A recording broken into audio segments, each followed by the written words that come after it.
I see. Okay. Thank you, everybody, for joining our webinar tonight with Stingray. We are talking tonight to Colleen Miniuk, and she's going to be presenting to us on No More Rules, Human Perceptions in Composition. By way of introduction, Colleen is a corporate America escapee turned full-time freelance outdoor photographer, writer, publisher, instructor, motivational speaker, and she supports a wide range of assignments for editorial and commercial clients. She specializes in nature and outdoor recreation, and her purpose as an outdoor communicator is to inspire and help others to enjoy the great outdoors. Some of her publication credits include National Geographic Calendars, Arizona Highways, AAA Via, On Landscape, National Parks Traveler, Extraordinary Vision, and many more. And without too much more, I'm going to let you just jump into it here, Colleen. All right, thanks, Michelle. Thanks for Stingray and to you for all you have done to put this together. I really appreciate us coming together and celebrating and talking about photography. So thanks so much for everything that you've done, Stingray has done, and welcome everybody to No More Rules, Human Perceptions and Composition. Today we're going to shake things up a little bit. If you're not one who likes rules or checklists, I mean, who can remember what's on the checklist anyway, right? So if you want to inject a little bit more emotion, a little bit more meaning into your photography, then this is the presentation for you. I'm very excited to be here and share this with you today. So what we're going to talk about, move on to the next, there we go. What we're going to talk about is how we move away from our checklist of rules and how we use human perceptions to make more impactful and more expressive photographs. So how we're going to do that is I'm going to talk a little bit about how to connect your visual intent with the different types of visual language that we have available to us. We have a lot of options and they're all right answers. It's just a matter of picking the right one for you at the time. You're in the moment, you're in the field, you're excited. It's just a matter of picking the right kind of variables and putting the recipe together so that you can deliver a fantastic photograph. I'm going to talk about very specific concepts of human perception, the psychology behind how we see the world, how we make order out of chaos in the world that we're presented with. And I'm going to specifically break that down into three things: positioning, depth, and color. And then I'm going to share about 3 case studies to show you those concepts in action so you can kind of see how at least I approach it, in hopes that it helps you in your photography, no matter where you go in your work, or no matter the type of photography that you do. It doesn't matter if you're doing nature photography or wildlife or food photography, whatever it is, these concepts can help you make more expressive photographs. So very excited. So we're going to start with a simple definition. A lot of us learn composition, or the act of putting things together in our frame, kind of in the same way. It was that checklist of rules, and it essentially came down to, we had to identify a primary subject. In this case, it was a beautiful view in Death Valley, right? That's a primary subject, right? It was really pretty. And then we were told that we had to position our primary subject not in the center, but according to the rule of thirds. So we had to put our primary subject in one of these intersection points. And I kind of did that with the bush, right? You know, but I included something in the foreground, just like I was told. I got a little bit of sand, or I've got actually a lot of sand in that. And then I used leading lines to bring us through the frame. And my favorite part of the rules, or the part of the checklist, was once you know the rules, you should break them. And if we don't know why we're imposing the rules in the first place, then we sure don't know how to break them. And I certainly didn't. So I would call this photograph evidence that I can follow rules. It is a technically perfect picture, but it is a snoozer. It is not one that I would be super excited to share with the world, outside of a presentation, of course. But there's a little bit different way to look at things when it comes to composition. And that's what I hope through the presentation today, that you get a little bit different approach with human perceptions. And Robert Henry really summed up the whole presentation for me. Making lines run into each other is not composition. There must be a motive for the connection. Get the art of controlling the observer. That is composition, and the emphasis is mine, the art of controlling the observer. And so what we're going to do today is we're going to study the psychology behind how humans make order out of chaos. That's what human perceptions is. And we all perceive the world in very different ways, but there's some patterns. And we're going to talk about Gestalt psychology and how it applies to our photograph, and essentially how we can make more meaningful photographs based on how our viewers may react to our image. Now, we all want to make photographs for ourselves, no doubt, and we want to create meaning for ourselves and have a really good purpose or a reason why we make images. But we also want to connect with our viewers. Photography, after all, is a visual communication. It's a language. And so if we want to reach our viewers in an emotional way, we need to understand how to connect our visual intent with the visual language choices that we have to convey meaning, emotion, stories, ideas, things that are beyond just it's a pretty scene or isn't this beautiful, and those are meaningful as well, but we want to get a little deeper with that.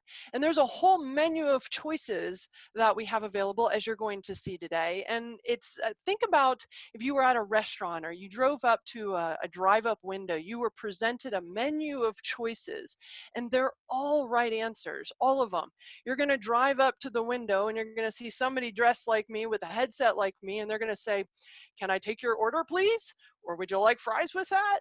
And you've got to say yes or no based on what you're in the mood for. What do you have a taste for today? You know, that could change from day to day. And so that's the same thing with photography and our photographs is in order for us to apply this concept or apply this approach of human perceptions, we have to perceive the world first ourselves.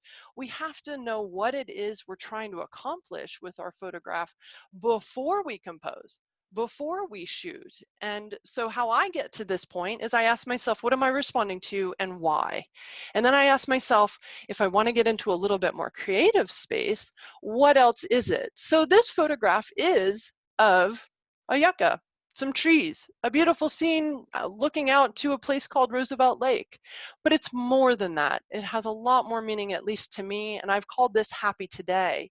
And I'm going to talk through this photograph at the end. I'm going to go through the different concepts first so that we're all on the same page, and then I'm going to walk you through how I decided to make this photograph called Happy Today and how the different human perceptions, all those choices that we have off that menu, how I applied them to make this image. And so what I try to do, as you can tell with Happy Today, is I try to title my photograph before I shoot it, and that gives me a direction.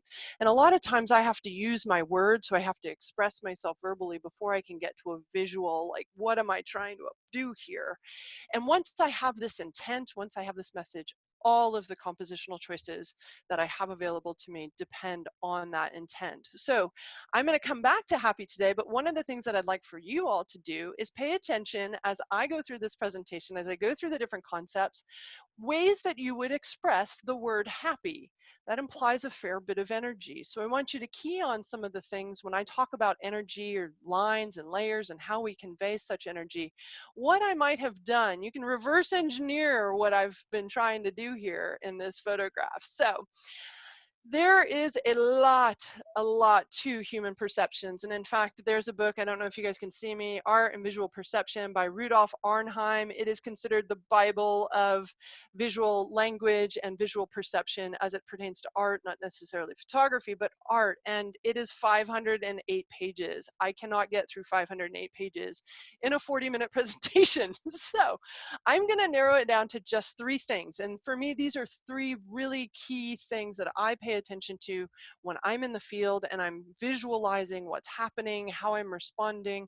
And those 3 things, in order to convey meaning, are this: positioning your visual elements within the frame. One thing that I'd encourage you to do is not think of primary subjects.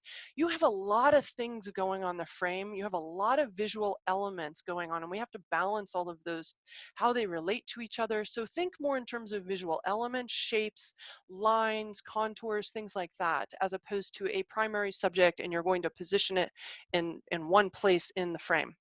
And positioning really boils down to visual force, so movement and direction, visual weight, and proximity. And proximity starts to talk through the relationships between different visual elements. And when we start talking about relationships, we start talking about depth. And I'm going to talk through lines, layers, and light. And then the final thing is because we can't talk about light without colors, we're going to talk about how to balance the available colors in the landscape to support your message. We don't always control the types of colors in the landscape, but we can sure control how much of a color we see and the balance among them. So those are the 3 areas that I'm going to key on today. So for those that do want to read the 500-page book, can you repeat the name of it? You bet. It is, let me put it up here, it's Art and Visual Perception by Rudolf Arnheim. And I would encourage people to read it. It's not an easy read, it's an academic read, but I would encourage it. Now, since we're talking about books, there was a gentleman who was a student of Rudolf Arnheim. His name is Richard Zakia, and he did this book, Perception and Imaging, and this is specific to photography. He just basically boiled that 500-page book down into a little bit smaller edition. So this is also another handy resource if you want to get more information about what I'm talking about today and plenty more. Okay? Good. Are there other questions, Michelle? We good? Okay, we power on. Okay, so the first thing I'm going to talk about is positioning. So you've got a visual message, you've got happy today, you've got yuccas, you've got trees, you've got, in this case, we've got a tree and a maple leaf, we've got a birch tree and a maple leaf, and we say good catch. Okay, so good catch. Catch is kind of a more static word. And so what we want to try to do is position this in the frame so that it conveys to our viewers a little bit more static. Now I say that, but if you look at the picture, it looks like at any second it's going to just blow away. And in about 4 seconds after I made the image, it did blow away. So we want to imply just a little bit of movement. So how we can do that is by positioning it within the frame in a very specific way. Where we position things has meaning. And I'm going to refer to an experiment in the 1960s. What they did is they showed people a black frame with black magnetic discs inside this white background. And they asked people if that black magnetic disc was moving, and if it was moving, what direction was it moving in? And so this is the summary of what they found. And if I can, let me get my little drawing tools here. I'm going to go through this here. What they found is that viewers, if you position something in the center of your frame, and this goes for photography as well, your viewers are going to perceive that object to be at rest. If you have something that's not moving, a rock, bones, a leaf, and you want the world to see it at rest, you would put it in the center on purpose. You will not spontaneously combust like they told us if we did that with rule of thirds. You will not spontaneously combust. It's just going to feel static. It's going to feel like it's at rest. It's peaceful. And we have things that are peaceful. That's okay. Now, if we want to convey a little bit more sense of motion, we want to create some tension, we would put it sort of in this circle out in here. And what you can see here, if you look at the summary here, is you can see that those discs are moving in and out of the frame equally at equal paces. People don't know what's happening, and so it creates a little bit more energy, it creates tension, and so they have to look at it a little bit longer. And if you can see here with this leaf, that's kind of where I'm trying to get, like right in here. So I get a little bit of visual tension, but not a lot, not a whole lot. I don't want to move in too fast. If we go to the outside of the frame, you can see that the discs are moving out of the frame. People perceive the disc to be moving away from the frame. So if you have a subject that you want to convey is moving out of the frame or away from something, you would intentionally place it on the edge of the frame to convey that with your viewers. And so where you position your visual elements actually has meaning. It's not just that rule of thirds. The key is that you match your intent with the position in the frame.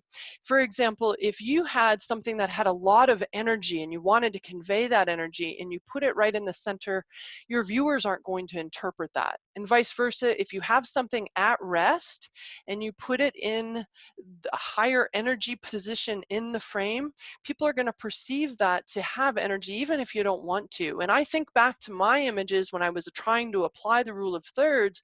I had a lot of images that I wanted to convey were, you know, serene, peaceful, stable, static. And I'd put it in the rule of thirds and it would just feel all wrong. And so this gives us the entire frame to work with, not just the 4 intersection points. And I think that's a lot of creative freedom for us. The other thing to consider with positioning is an object's, a visual element's visual weight. According to psychology, according to how people perceive the world, darker and larger objects feel heavier. Think about that. You know, what's darker and heavier, or darker and larger in your life that feels heavy? Brighter and smaller objects feel lighter. So I would ask, how heavy do you think this metal boat is? How heavy do you think these rocks are here?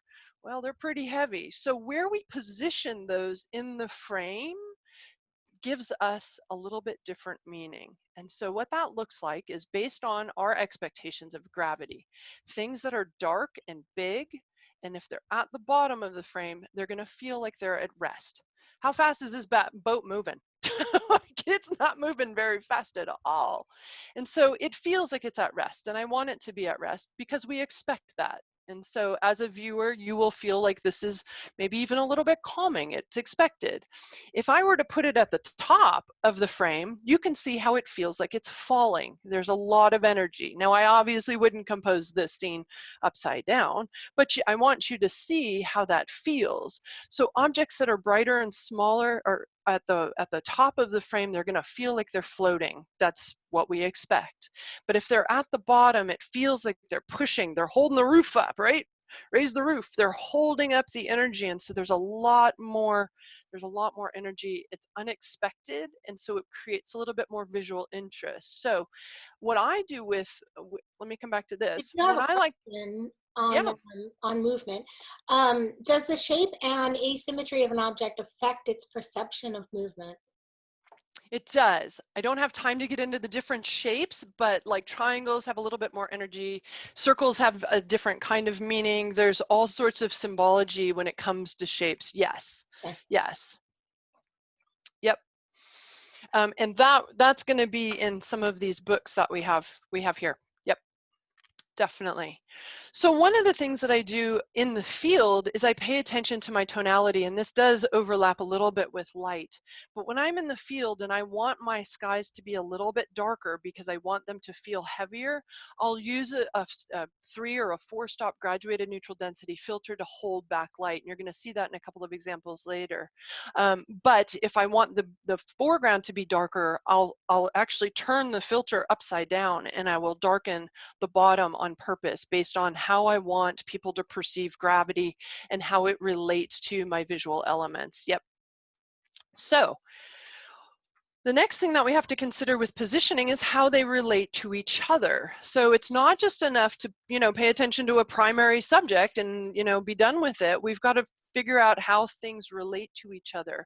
And as you can see on the right-hand side here, with the example of 1s and 3s, how close something is can change the meaning entirely. We can go literally from a 1 to a 3, but as we move them closer, people perceive this number to now be a 13.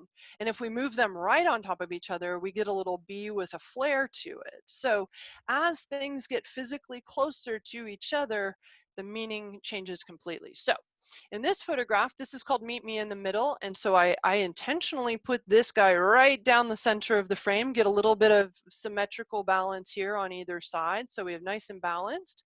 What I wanted to show is a relationship. Think of maybe two people, maybe a couple having a conversation, and we've got this one kind of reaching out with its arms and this one kind of thinking about it. But I titled this Meet Me in the Middle, and I intentionally created this balance between the relationship here with this tree and this tree here with the edges of the frame too. So proximity can be the visual elements, but it can also be proximity to the edges of the frame and how you position things. Things that are closer are going to have relationships. Things that are just a little bit further away are not going to have quite the relationship. And that's just based on how we, walk down the street together, for example, pre-pandemic, of course. But so when we talk about relationships between different objects, we start getting into depth and how we convey the sense of depth in our photograph, and the relationship between objects can make a really big difference. So here's a pop quiz to make sure you guys are all still awake. In the chat on this side right over here, and this is not a trick question, I promise you. Tell me, type in, what do you see first on this side? What do you see first? Is anybody still awake? We still awake? All right, we got white, we got triangle, triangle, top point, triangle. Okay, mostly triangle. Okay, black triangle. We did have one, we have a couple of whites, which is really interesting. Negative space, yeah. Okay, good. So what you guys are experiencing is the figure ground situation. Most of us, not all of us, but most of us, because of the shape of this, will see this as the figure and the white as the ground. That's not always the case. Some of us will change our focus. We will see the ground as white, and we will see this triangle as more of a whole. It becomes almost an optical illusion. But when we start talking about depth, in terms of our photographs, we want to consider a figure and a ground relationship between the two. So you can look at the slides of my presentation and you can look at my picture, but you can't see them both at the same time. And we want to consider that when we're directing focus to whatever it is in our visual messages, whatever it is, our visual element that we want to emphasize. So a couple of things to note about figure-ground relationships. The figure, this over here, usually appears to be closer to us. So this little point of this yucca feels closer to us than the background here. It's often smaller, it occupies less space. Now figure has contour and form, and I'm going to talk more about that. I'm going to talk about lines, layers, and light here in a second. But a figure can't exist without ground, and what's deemed a figure and ground is subjective. So that's why some of you picked out white first and not the triangle. We all see the world differently, but we can't see the triangle and the white at the same time. You can see it out of the periphery of your vision, but you can't focus on it at the same time. So we've got this point here you can focus on, or the background, but you can't see it at the same time. And they're separated from each other, and that creates a sense of depth. So to get in depth a little bit more, pun intended, figure is defined by three things: lines, layers, and light. And so we're going to go through each one of these independently. So lines is simply what you think they are. They're lines that go through your frame. They lead the viewer in. It's a path. It leads us around the frame. The thing is if we're thinking in terms of visual elements and not primary subjects, lines are actually just contrast between a highlight and a shadow. That's it. This path, this photograph doesn't actually exist. It's just reflected light. And so we've got bright tonality down the center. We've got some black around it to create a form and to create a shape. So a line should pay off somewhere, and that line should pay off somewhere not outside of the frame. And in this case, the line goes straight through the middle of the frame and drops the viewer off in a beautiful forest scene. Now, it's important to note that as you have your visual intent, you have your message, that lines have feelings too.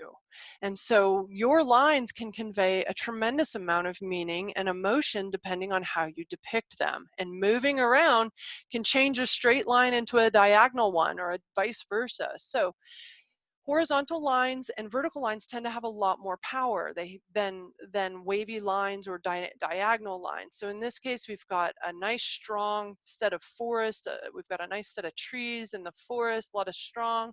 This path is almost an implied line, but it's got a little wiggle in it. It's got a little hip bump in it. So it gives it a little bit more energy than a straight line would. And if we compare it even with the line in here, you can see that this is more curvy. This is more meandering. This is a stroll. This is a little bit faster. And so how you use your lines, whether they're straight or curvy, or maybe you have a lot of them, can really change the meaning from peaceful to high energy. The thing is if you have a peaceful scene and you use a whole bunch of lines stacked together, or they're horizontal and they're stuck together, it's going to have a lot more energy. That's going to be a mismatch. You're going to want to change your position to create fewer lines, maybe a little bit more curvy lines. I mean, obviously we can't straighten a fence out, for example, but we can sure move our position to convey a different set of meaning to it. Funny thing about lines is something called the illusory contour. We don't necessarily actually have to have lines or edges of lines in order to see shape. And so as you can see on the right-hand side here, this is a bit of an optical illusion. And how we can use this for our photography, you might have heard the word, this scene has movement. Well, that probably means that there's a series of lines that work together to create a shape that doesn't actually exist. So I'll talk in my workshops a lot about triangles and being triangles having a lot of energy. You don't actually have to have a physical shape of a triangle in your photograph. You just have to have the lines that imply it. Having sort of this, let me take this, having a darker edge here, having a little bit darker tonality here and here really will hold the eye in, but it'll create that shape, and our eye follows this around, and we move, the eye moves around, our viewer's eye will move around the frame, and that keeps the viewers interested, and it has a lot of energy. So think in terms of lines, but also think about how visual elements can connect to create implied lines, even without edges, even without contours to them, because of this illusory contour. In terms of psychology, it's really kind of fascinating how we see the world. Okay, so here's another pop quiz. Which circle, A or B, feels closer to you? In conveying depth, we can leverage what's called interposition. Interposition is an overlap in layers. Most people will feel like A is in front of B, and that's because B is obscured. And it's obscured, its line is obscured specifically, its shape is obscured specifically. And so when we have a scene like here in Antelope Canyon, you know, this is a two-dimensional photograph. We get visual clues because of light and whatnot, but we have overlaps in the sandstone here. We've got A here. This right-hand side feels closer to us. B is in the middle, and then we've got a bonus third layer in the back here where we've got, it feels more distant, even though this is a two-dimensional depiction of the canyon. And so we can use that to our advantage to create the illusion of depth, to have that meaning between different relationships, between visual elements and their relationships with each other. Here's another one. Here's another pop quiz. Which circle feels closer to you now? Most people say A, and most people call this, most people will pick A because it's bigger than B. So here's on the right-hand side, you know, the sun's kind of big. You know, what is it, 400,000 mile radius? The sun is gigantic, right? But when we position it in the frame, in the background, with a wide angle lens, we include a lot of foreground, this rock feels closer to us than the sun, right? And so, you know, I've got about 15, 20 feet here in the foreground. That's no match for a sun that's 400,000 miles in radius, but it feels closer to us because it is bigger. And that is called relative size when it comes to psychology and how we see the world. So you can use that to your advantage. I love doing this trick where I've got an like kind of an f/22 when I'm shooting a sunburst, but I take my super wide angle lens, which is a 7 or a 14 millimeter equivalent. I'm shooting a mirrorless with a 2x crop ratio. So it's a 14 millimeter, and I come right up on top of my scene or my visual elements, these rocks, and I tilt my camera down and I distort the perspective to really tap into this psychology, that to how people will perceive this. I want those rocks to feel big to you. I want them to feel closer to you, and I want the sun to feel distant away. And so I will use that to my advantage, knowing that that's how people perceive the world. The last part of this is light. The last part of depth is light. And it's not just enough to see light, you have to see shadow. And light and shadow can do all sorts of great things for our photographs when it comes to attracting viewers to our images. It draws attention to our subject, as it does here. You know, we have no doubt what we're supposed to look at right here, that last kiss of light out in the Caneville Badlands. It can create mood, so it can create drama, it can create emotion, a sense of peacefulness, things like that. It defines our lines. Light actually is the thing that defines our contours, so we have to have it if we want lines. And then they also reveal form and texture, and as you can see, there's a lot of texture going on. But a lot of photographers stop at just light and shadow. You know, we talk about having side light, which is the side light. You know, the sun's coming from this direction.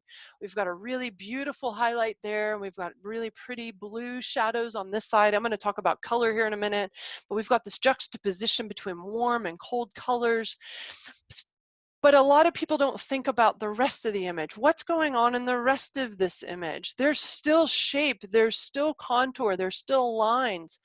But there really isn't a tremendous amount of light, at least not direct light. It's indirect light, it's overcast, it's in shade. And so when we think about depth in human perception, I'd encourage us to go a little bit further than just light and shadow. I would encourage us to think about tonality. Tonality really defines those lines, and it's that contrast between the dark areas and the light areas. And we don't have to have direct light for this. This photograph was made in shade. It was, you know, this is actually an overhang, and this is a reflection of the sky and some oil and some water out in Grand Staircase Escalante National Monument.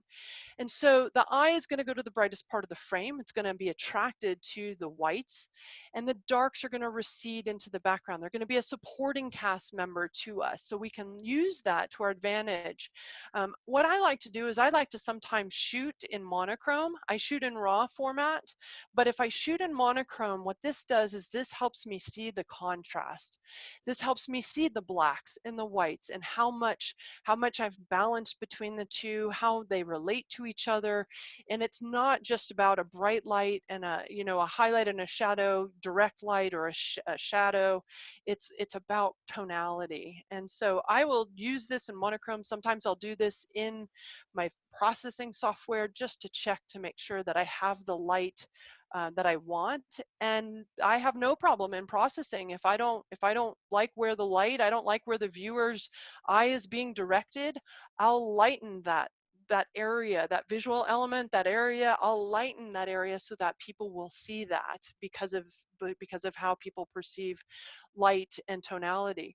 I'll darken things that I don't want you to see. If I can't get in the field, I have no problem doing that in my processing software, and I do it all the time. One of the things that I really love to do is I put a vignette. I vignette almost all of my images about -20 when I go into lens correction, and that's because I want to hold your eye in the frame. I like to say that vignettes solve all world problems. Couple of questions popped up here. Yeah. I guess the last slide was labeled Grand Canyon. I guess there were some questions about the locations, about the Great Smoky Mountains National Park, and the Grand Canyon. It looks like it was labeled Maine. Oh, I put Maine. So, and then where are the Badlands located? Where's the what? Where are the Badlands located? Badlands are outside of Hanksville. They're in southern Utah. Where's this? Southern Utah, out in Hanksville. You kind of go to the middle of nowhere, and then you take another 100 miles and go left. They're out kind of by Capitol Reef, in between Capitol Reef and Hanksville, Utah. Okay. And then a polarizer question. Do you always use a polarizer for fall color scenes? How do you decide whether or not to use a polarizer? Great question. So a polarizer is most effective at 90 degrees from the sun. And so pretty much any time that I'm shooting side light, I'm using a polarizer on my filter or on my lens. With fall colors, I pretty much keep my filter, my polarizer stays on my lens all the time. And so when I'm photographing fall colors and I see that there's reflected light, you'll see a little sheen off of the fall colors. I'll give my polarizer a turn to see if I can saturate. I can reduce that sheen just a little bit, and I'll go with it that way. So I don't actually use a UV filter. My polarizer pretty much stays on my front of my lens the whole time. So. And how long have you been using a mirrorless camera? Which one do you use? I use, as you can probably see, I don't know if the Panasonic Lumix GX8 has come up yet, but I used to use a Panasonic, and I now use an Olympus OMD EM. Oh gosh, I screwed this up. Olympus OMD EM1 Mark II. That's hard. I've been mirrorless for almost, oh gosh, probably about 3 years now. 3 years now. Yeah. I wrote a whole Dear Bubbles about it. If you want to go to dearbubbles.com, I talk about the transition away from my Canons into mirrorless. I love it. It's so much fun, and my knees, my back love it. I have so much freedom to go out and paddle and hike and still make the images that I'm excited about. Nice. Is that good? Are we good? All right. We will carry on. We're moving right along here. Okay, so the final part that I want to emphasize with human perceptions is color. We can't talk about light without color. They go hand in hand. And so with color, different colors have different meanings. And like I mentioned earlier, we can't really control the colors that we have out in the field, but we can emphasize certain colors, we can balance them, we can decide to crop an image one way or the other because of the amount of colors that we want. So in this photograph, this is out in Acadia National Park, and this is pre-dawn. This is before the morning, before the sun comes up, breaks the horizon, and you can see that it has a very specific mood. At least it felt calm, but it also felt fierce, and that's really what purple is. It's a blend of blue and red. Blue is pretty calm, a little bit mellow, but red is super high energy. If you think of the things that are red in our lives, blood, fire engines, those are things that stop signs. Those are things that we should pay attention to. So red has a lot of energy, has a lot of visual weight. It grabs attention very, very fast. So we've got a little bit of red down here at the bottom, but most of this is a purpley blue. We've got some pinks in there, which is love and approachability. So this is welcoming, but there's also kind of a little sense of eeriness to it. And I want you to pay attention to the contrast here. This is the light just a little bit later in the day, just a little bit later in the morning. Do you see how different that looks? This is a much cheerier picture. Still has the blues, which is calming and welcoming, but it also has warmth now and optimism, and it doesn't feel quite as mystical as the previous one. And you see the difference. So what's the right answer? Well, yes, they both are, like, for different reasons. But if I present this photograph expecting you to feel a sense of hope and happiness and growth, I don't have enough yellows and greens in this photograph. And if that was the message I was trying to convey, I would need to recompose so that I had more of the green trees, for example, or the yellows in the background with the fall colors. And the same thing here. If I wanted to convey a sense of imagination or spookiness or etherealness, I would need to balance my colors differently, because people are going to perceive this to be much more warm and inviting and comforting than the previous one, simply because of the colors. There's nothing about the composition that has changed really, other than maybe a few waves here and there and the speed at which the waves were photographed. But essentially it's the same composition, just with a little different light. And so when you're out in the field, give this a try. If you're not sure what your message is, try both. And if you feel like you like one image better than the other, it's probably because of the coloration of the light. So Gary wants to know, are you tilting the camera again, like a tilt shift? I don't have an actual tilt shift. I used to do that all the time with my, where's my 4x5? I used to do that with my 4x5 all the time. Tilt shift, that was so fun. My Olympus, I don't have a tilt shift lens, but what I do is I get really, really, really close, like, within a foot or two, and then I tilt my camera down. So I'm distorting this. This bush is, you know, this goes back to that relative size that we talked about.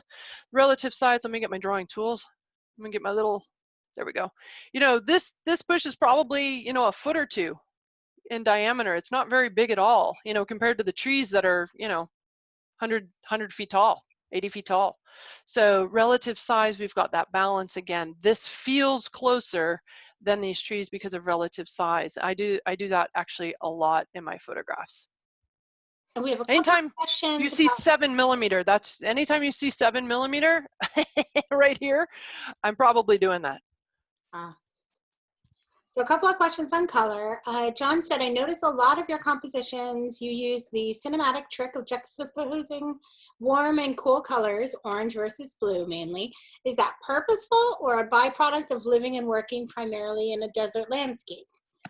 Well, this is Maine. I think it's a function of just the light that we tend to see at sunrise and sunset and with blue skies. So I think it's a function of just the environments that I tend to be in. Obviously, the desert Southwest has a lot of orange and a lot of blue. So I definitely think it's environmental, but it's also in a lot of cases purposeful. I mean, I wanted much more warmth and optimism here. I could have just as easily emphasized, you know, turn my camera up and emphasized the sky more so and had a lot more blue. So the balance between the blue and orange is always a deliberate choice for me.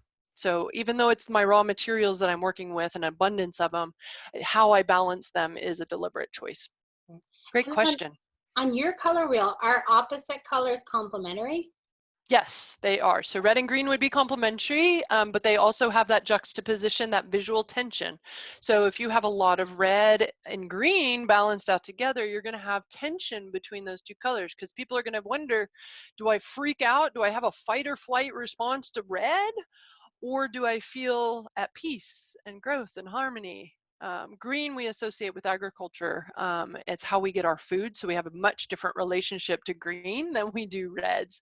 And so if we balance, if we equal out those two colors, you can create a lot of juxtaposition. Same with orange and blue or purple and yellow. That's something I intentionally look for to create that visual attention in my frame for the viewers. Where is cyan on your wheel? Oh, I know who that came from. Um, Cyan's probably right over here. Right over here. We love cyan, right? and what time was this photograph taken? This photograph here was taken at civil twilight, so about I'd say a good, let's see, 1.6 seconds. I'd say about 15 minutes before the sun came up in Maine.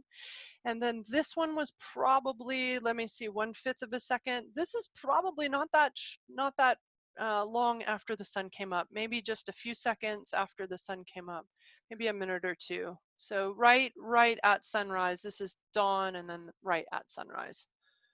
Another interesting question. If you're selling your photos, what are the best colors to use? Red.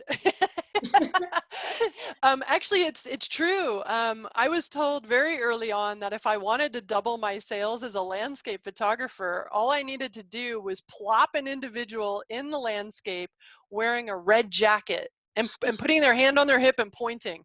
But red grabs attention. And so that's the reason for the red coat. For a long time, I used to carry a red coat around for myself and for people that I would run into so that they would, so I could double my sales. A lot of it depends though on graphic design. So, you know, I'm gonna throw that out as sort of a joke, but a lot of it depends on graphic design and advertising and magazine design and what they're trying to convey in that space and how your photograph can fit into that. I don't concern myself much with putting in certain colors because I think they're going to sell better. I would rather create meaning for myself and for my viewers, and then I'll figure out how to sell it later. But that's a really great question. One of the things that you can do if you want to get into more color theory, is pay attention to the different logos that you see in advertising and see what color they are and see what they're trying to do. with their logo. It's pretty fascinating what different companies are trying to do with different colors and what they're trying to trigger and how it relates to their mission and their purpose. It's pretty interesting. So great question.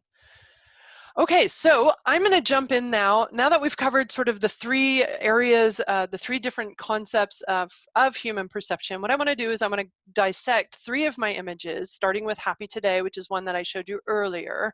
And I want to kind of walk through the positioning, the depth, and the color, and how they all relate to each other. So I'm going to start with Happy Today. And Happy Today was made on my birthday this year. And so it indeed was very happy.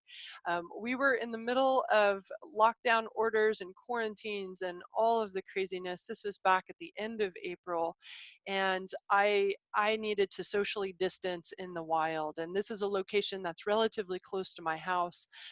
My mother and I decided that we were going to go socially distance out there. So this is where I spent my birthday, obviously very happy. And when I saw the yucca, I asked myself, what else is it? I thought of fireworks. Of course, fireworks for my birthday. Why would there not be fireworks? And then when I was arranging the photograph, when I was trying to figure out, you know, how much of the cliff do I include, how much of the trees do I include, what I decided to do is make this representative of my family, who I was not able to celebrate with entirely. My dad and my brother were not with us, but they were obviously there in spirit. And I like to call this one right here, this one right here on the edge, that's my mother. That's my mother. My mother loves going close to the edge because she's got to see what's over the edge of it. So that's my mom. I'll say that's my brother because he's the tall one, and then that's my dad over here. He's our anchor. So a lot of meaning for me, and I know that you as viewers aren't going to understand that when you see it. That's fine. That's okay. I'm trying to convey a specific meaning in a certain way, and that's what came to mind for me. And the bonus is that we had beautiful sky. We had what I would call cotton candy, and there's nothing better than a little cotton candy on your birthday, right? So let's talk about positioning. The position of my primary subject, my visual element, my yucca, dominant visual element, is at the bottom third. So it's going to have a little bit of energy, but what's happening is that the movement of the lines are moving in and out of the frame, so there's a little bit of tension.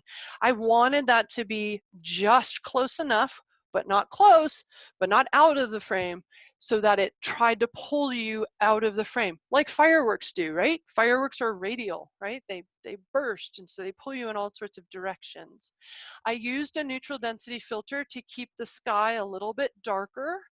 I put the neutral density, or the graduated neutral density, I probably lined it up probably somewhere around there, and that made this a little bit darker, and that's okay. That's okay. I wanted the energy to be in this area here. So it's a visual an anomaly, gives you a little bit more energy and excitement. There is enough space between the yucca and the trees right here to show a relationship. I like to say that these are my cheerleaders. They're in the stand and they're cheering me on. This is the yucca is me for me and my birthday.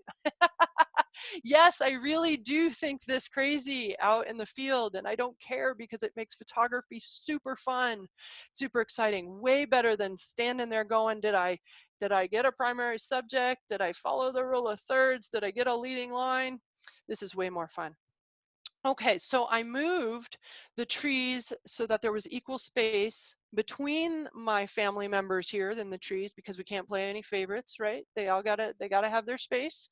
And so let me move into depth.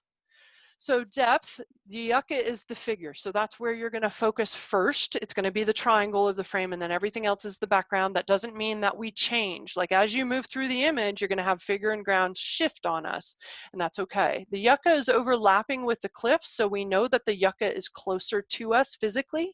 And then we have some lines in the cliffs. We've got some diagonal lines here that are sort of overlapping. That overlap right there conveys a sense of depth.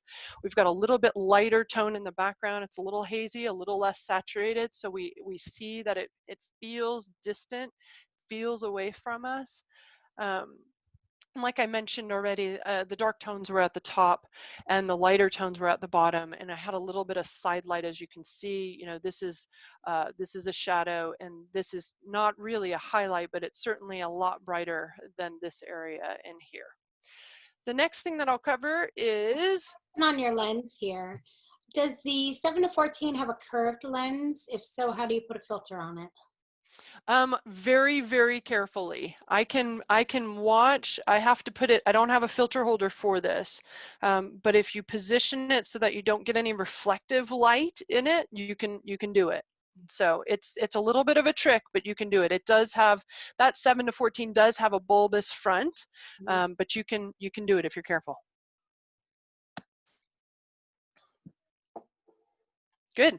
So the lines here, I have the illusory contour effect going on. So we've got the yucca, we've got the trees, we've got a bright area in the sky, and then we come back to the yucca. So we've got this triangular shape again, and I've darkened the areas around it to emphasize that. So dark corner, and then dark underneath here to keep you in that movement, in that frame, or in that triangle.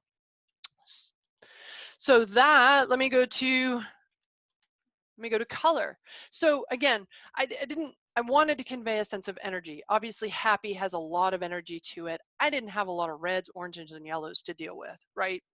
Just wasn't the cards I was dealt. So we do the best that we can.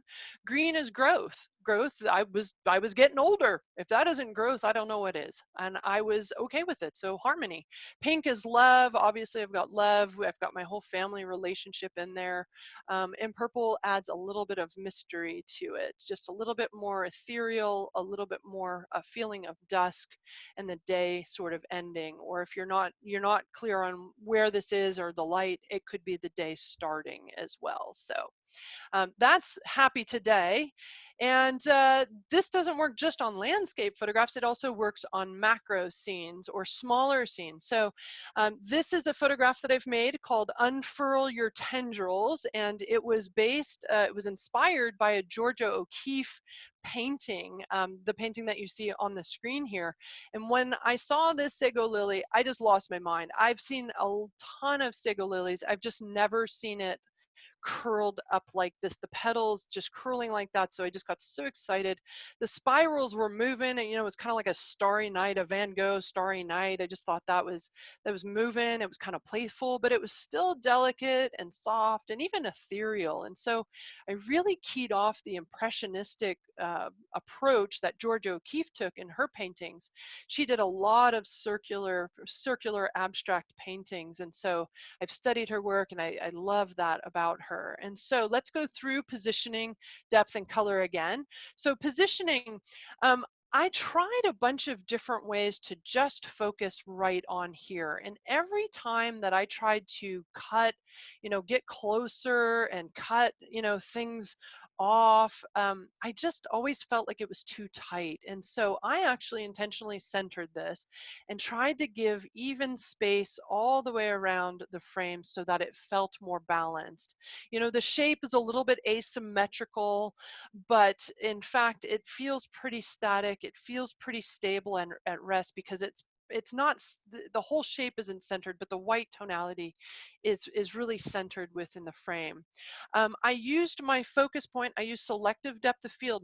The only thing that is in focus in this whole image is that connection between those two curls right under the X. That's it. And so I've got these two curls, kind of one going this way, one going this way, and it's facing, if you will, it's facing kind of this way, but this set of curls are they're setting a foundation, and this one is kind of balancing these two out. So there's a pull this way when these are going this way. So there's a little bit more energy between the different curls. I call it a 3-2-1 pyramid simply because, whoops, I got a little excited on that one. We've got the 3 here, we've got the 2 and the 1, and so it kind of marches up the frame And so that adds a little bit of the playfulness that I was hoping for, a little bit of energy, but I still have the delicate nature based on the depth that I have conveyed here, which is all of about nothing.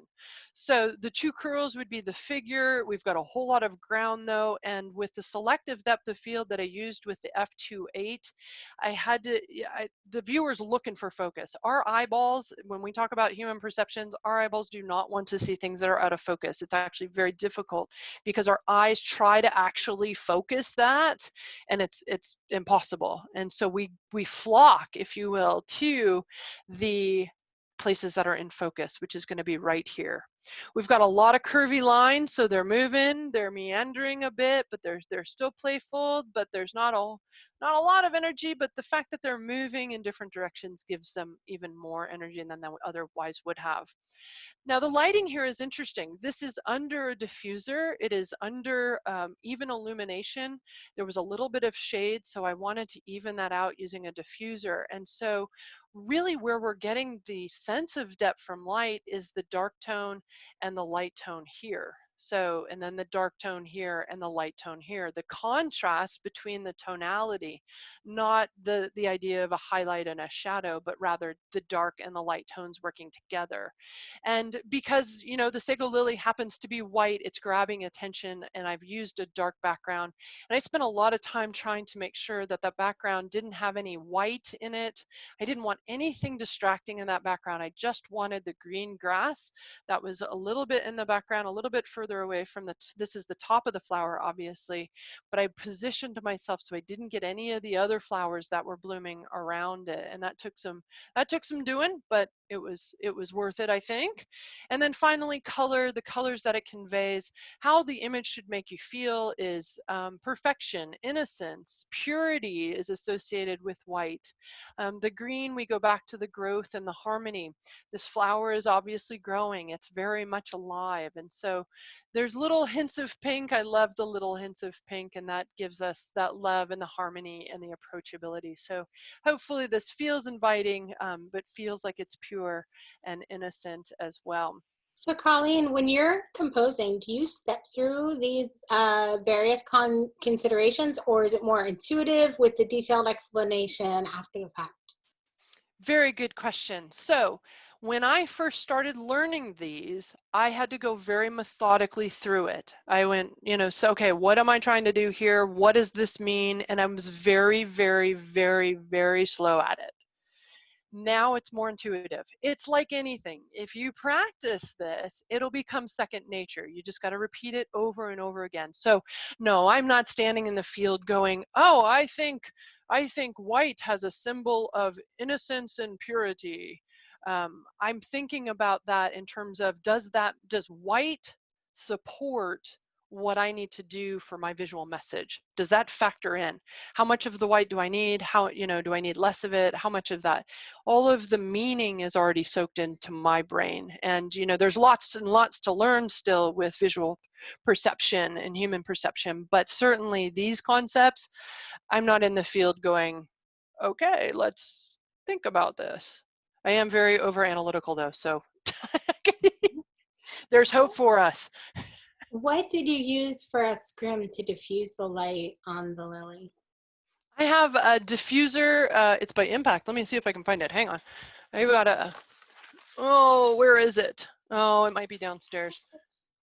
Well, it might be, I think it's downstairs. It's a diffuser. It's an instant cloudy day. It's just a white sheet that has, it's just a little bit opaque, and it lets light through, but it doesn't completely shut out the light, so it's not total shade or it's not total shadow, but it lets light through, and so you do get the tonality, but you don't get the direct light or the harsh contrast that you would otherwise get with direct light. And then on the 100mm, is that macro, and do the dual extension tubes cause more softness? Yeah, so the 100mm is a macro on the Canon, and adding the 2 extension tubes, what that does is that allows you to get physically closer to your subject matter. So I was able to get just inches away from the top of this flower. I'm not sure that it affects the depth of field. with the 2.8, I'm going to have very, very shallow depth of field anyway. And so the extension tubes are a function of allowing me to physically get closer. Okay. Great question. You can use extension tubes. You can stack them too, despite what the internet tells you. You can use extension tubes with any lens, not just with macros. So if you've got like a 100 to 400 millimeter lens or a 70 to 200 millimeter lens, for example, if you put those extension tubes on, you can get closer to any of your subjects. So I know with my 24 millimeter lens, I tried this once. I added an extension tube to my 24 millimeter, and I had to be physically touching the subject in order for it to be in focus. And I haven't quite figured out how to make that work, but I'm working on it. I'm going to figure out a way. With extension tubes, you have to get a lot closer than you think. So, yep. And do you think you could have used a flash ring to take this by killing the ambient light? Yeah, so I don't use a whole lot of flash rings because that gives me front light. What that would have done is that would have drowned out a lot of the tonality difference. So that would have filled in, that would have, for those of you who don't know, a ring flash would fit on the front of your lens, and it would it's circular and it has light all the way around, and so it fills in the shadows. So what that would have done is that probably would have drowned that area out and that area out, and the contrast between this, and that would have created less shape for me. And so other than it being another piece of equipment that I really just don't want to bring around the field when I'm hiking, in this image, it would have drowned out the tonality, and it would have been a very different image. Great question. Okay, so we'll go on to the last case study then before we wrap up. So this is an image that I called Where the Wild Things Roam. It's from Hug Point in Oregon. And when I saw this gentleman, he was walking around, he had his backpack on, and I started to have these feelings of isolation and solitude. I felt like he was just being swallowed by the landscape, but he looked so strong in it still. He looked powerful. He would stop and he'd stand, or he'd bend down and he'd look around. But in this case, I caught him standing straight up, almost in the center of the frame, so that I could get some of that strength. So these are some of the words that I use when I talk about your visual intent and trying to understand what it is you're trying to convey. I want to convey isolation and solitude, solemnness, power, wildness, and really showcase our place, humans' place in the natural world. So I often, as many people do, I feel small sometimes out in the big, big world, and that's okay. So for positioning, the gentleman is at the bottom third. What I really wanted to do is I wanted to have these horizontal lines be a foundation. Horizontal lines will be at rest. It will create a foundation for which the rest of the composition will sit on. The person is looking to the left, and I know that we can't see his eye, but when we see people and we see wildlife, we tend to connect with their eyes and we follow their gaze. And so obviously we can't see his eyes, but we know the direction that he's looking. He's kind of looking to the left. The thing is that's balanced by the cliffs kind of moving to the right. So we've got this movement going back and forth between the two. The darker tones are definitely at the bottom, so I want the visual weight here. We've got some brighter sky up here. I'm going to talk about this sky here in a little bit with the lighting. It was not exactly my favorite thing in the whole world, which I'll talk about in a second. The person and the rock were merging, so he's standing on a rock. That's fine. He is separated from the cliff by a beautiful marine layer. He's got a little bit of haze back there, a little bit of the spray back there, and that separates him from the cliff. So thank you for the spray. That was very kind of them, so that he didn't disappear entirely into the cliffs. But so let's move on to lighting. And lighting is where things, or depth in lighting is where things got a little bit tricky for me. In conveying a sense of depth, the person is the figure, or it could be the entire scene is the figure at first, and then you come and you see that person after you absorb, after you get soaked into the whole scene. We've got some separation, as I talked about. We have a few lines, but they're really horizontal here at the bottom, or they're a little bit curvy, you know, so we've got a little bit of energy, but it's not super high energy. We got a little bit over here too. The lighting is interesting. So we've got darker tones over here, and then they get lighter. That haze really creates a sense of separation. This is later in the afternoon. It wasn't quite sunset, but it was later in the afternoon, so we have a little bit of light coming in. But for me, this sky, this is the image, this is my raw image right out of the camera. This sky for me was just way too bright. It was grabbing attention. And so and when I saw this and processing, I was thinking, I was visualizing that I really needed to do something with that sky. I did have a graduated neutral density filter on, but I wanted even more out of it. And so when we talk about light, we got to talk about color. So if we reflect back at the words here, isolation, solitude, power, wildness, we don't really associate that with orange. And this is what came out of my camera. It was a little bit of warmth. There was a little bit of blue in there, so my camera added a little bit of warmth to it. I'm not really sure that I wanted to convey a sense of optimism. And so when I was in processing, I decided to pull it out. And as you can see, I darkened the sky intentionally. So black, white, and gray are not colors according to physics, but they are available colors to us in visual art. And so black conveys a sense of strength, a power, of formality. We've talked about white in terms of purity and innocence. So I wanted to reduce a lot of the white and really focus on that strength and almost the emotionlessness of the gray that came with it. And so a lot of people will ask, you know, how do you decide, you know, to change your color photograph into black and white? Well, it depends on what I'm trying to say with my photograph. And if I want to convey these types of meanings, I will immediately think black, white, and gray. If I don't think these things, maybe I think of red or orange for optimism. If I want to convey a sense of happiness or energy, then I would keep the orange. But when we think about our visual message, we also need to think about what doesn't belong. And if color's not helping you, take it out, use black, white, and gray to help you deliver your visual message, whatever you need to do to get there. So as long as it matches your visual intent. So those are my, yeah. In that picture, if the subject was looking out to sea, how would that change the feeling of the image? Oh, great question. I love it. Okay, so if this person is looking this way and these are going this way, then this part of the frame actually becomes irrelevant. And so I would have composed that very differently. I would have probably cut the frame right there. I would have eliminated all of this because it doesn't help me at all with that movement that I need. And I think that would have been a fine picture. That would have been a fine picture. I wish that he would have done that now that you say it.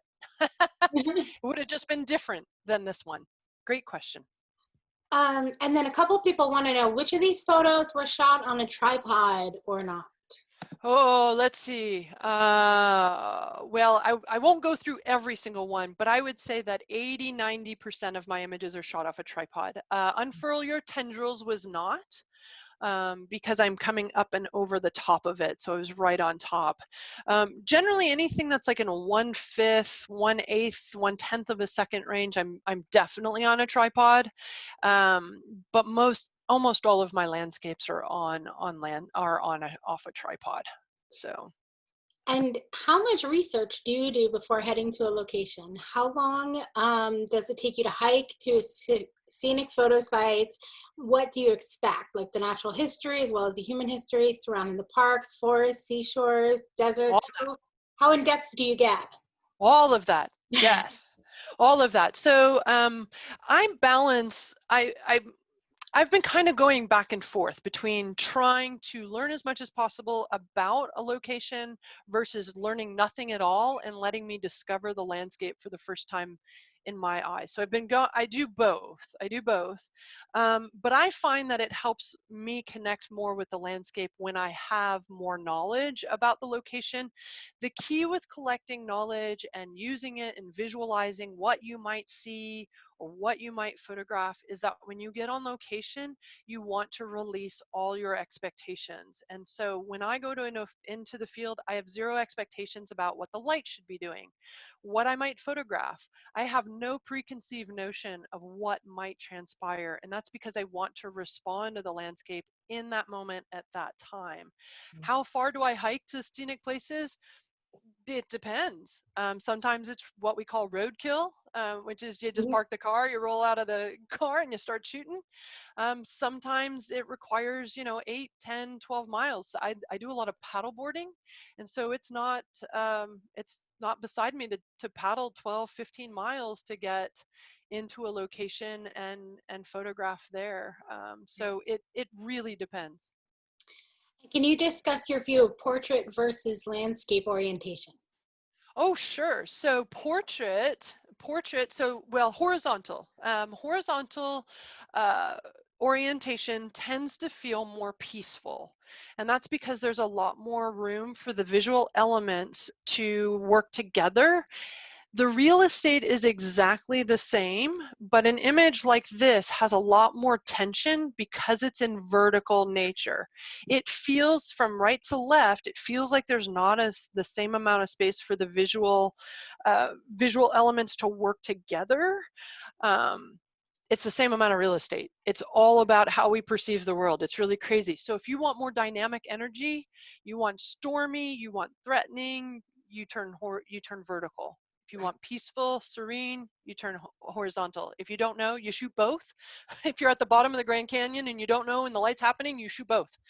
Do you have an opinion on square formats? Do they feel more powerful than rectangular? A square actually is a sense of harmony. There's a lot of symmetry to a square format, and so it tends to be a little bit lower energy, but it creates harmony among the visual elements. Great follow-up. And could you repeat the name of the second book that you mentioned? You betcha. It is Perception and Imaging. Hang on, let me see if I got this in my frame here. Perception and Imaging by Richard Zakia. Yeah. And then Paul wants to know, he said, individuals like to recognize what they are seeing in our images and are out of sorts when they don't immediately recognize the contents. How much obligation do you feel to put a recognizable item in your images? Zero. It's my art. Right. I mean, ultimately, I hope people recognize my intent. I hope they recognize the beauty. I hope they connect with it, but I don't control that. What I control is everything that we've covered today in terms of positioning and depth and color and how I arrange things in the frame to deliver a message.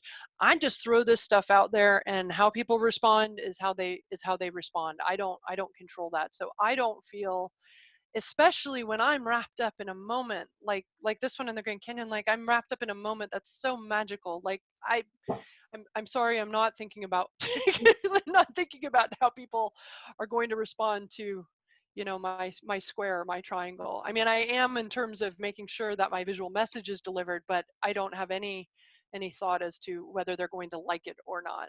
That doesn't cross my mind at all. Right. I think one or two more questions and then a really thoughtful comment here. Tom wants to know, what would you have done in the black and white photo if the man hadn't been there at all? Whoa, good question. Let's go back to him.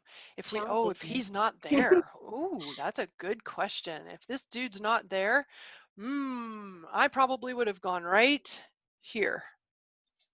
I probably would have done something like that and probably tried to get a little bit more space on the right-hand side, because the message becomes very different. And what I'm responding to in that sense would be the relationship between sort of this rock, and this rock. And I'd almost go like little or big, bigger, and biggest. Like maybe there's like a growth pattern going on there. I don't know. Yeah, that's a great question.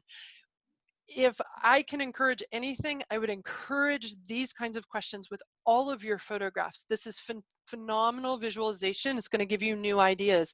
If you can take a photograph and say, what if, what if, what if, take my photographs, take your photographs and visualize this, you're getting new ideas, and that's feeding your brain all of this rich raw material for the next time that you go out, or even any time you go out in the future. It's beautiful. I love these questions. Excellent. Excellent. Well, and Steven says he's a retired scientist and longtime photographer who sat through many seminars on photography through the years, but none quite like this one. Oh, yay!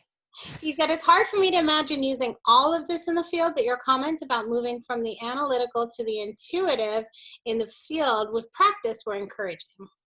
So.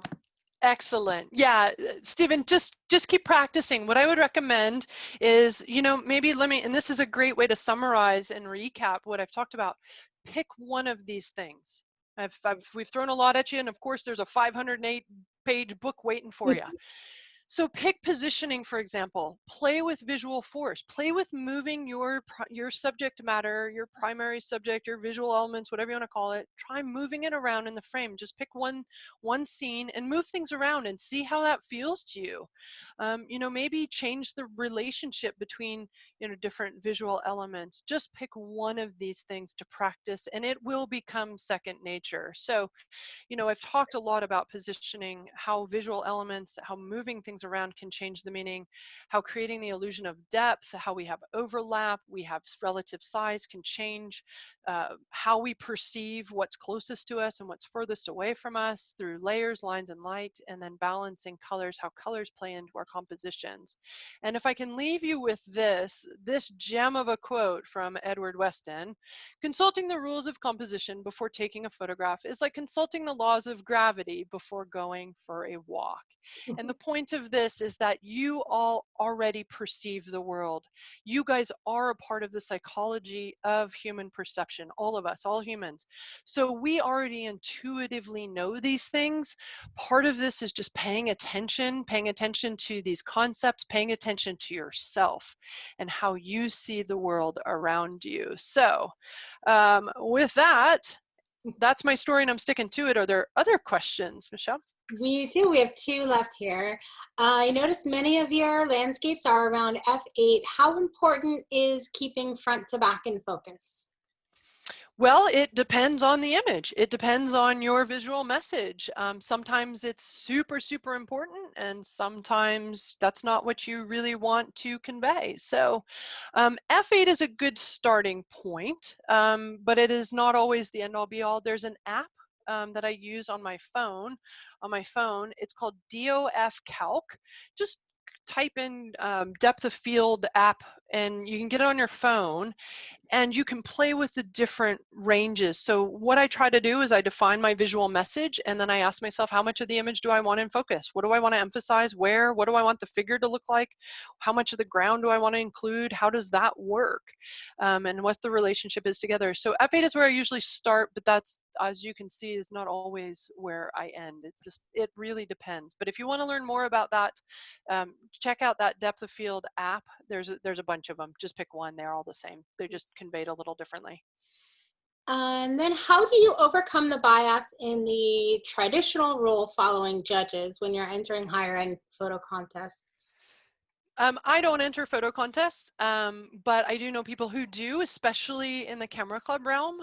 One of the hardest things, and part of the reason why I don't enter contests or even, contests, is there's really no discussion about the intent of the photograph. You're just simply presented the photograph, and we can't really dissect what the photographer was intending. And for me, it's really important that if you intended to, have something moving out of the frame, that you put it on the edge of the frame on purpose. Right. But a lot of the judges don't have that information, and so all they do is they use the standard technical, the technical specifications that we all have learned, and they apply that. And so for those people who are, going to contest or critiques, take it with a grain of salt, because your intent may be very, very different than what the judges are seeing. And that's okay. You've got to be confident in your own expression and your own voice, and that you're doing the right thing, even if people don't like it. That's okay. Right. Okay, and then on the last image, were you tilting the lens down? On the last image, this one, of course, my secret's blown. Yes, I was probably within a foot of things, and then, not standing straight up, but crouching down just a little bit, and then tilting my camera down with that 7mm. It's a beauty. I love it. it just really distorts things, and it keys off that relative size that I talked about earlier. And I think that at least for my work, I really enjoy that perspective. Okay, I think that's it for the questions. All right. Thank you everyone for joining us for our Stingray Webinar of the Month with Colleen Miniuk. I hope that you will join us next month to find out what's coming up. Go to stingray.com/webinars. We have a couple of topics coming up that you can view there and register for way ahead of time. So check that out, and we hope to see you next month. And thanks again, Colleen, for your time. Thank you, Michelle. Thank you, Stingray. And thank you to everybody who came and for all the great questions. I hope that you got some new ideas and inspiration for your work in the days ahead. So I hope to see you all again soon. Okay, great. Thanks. Have a great night.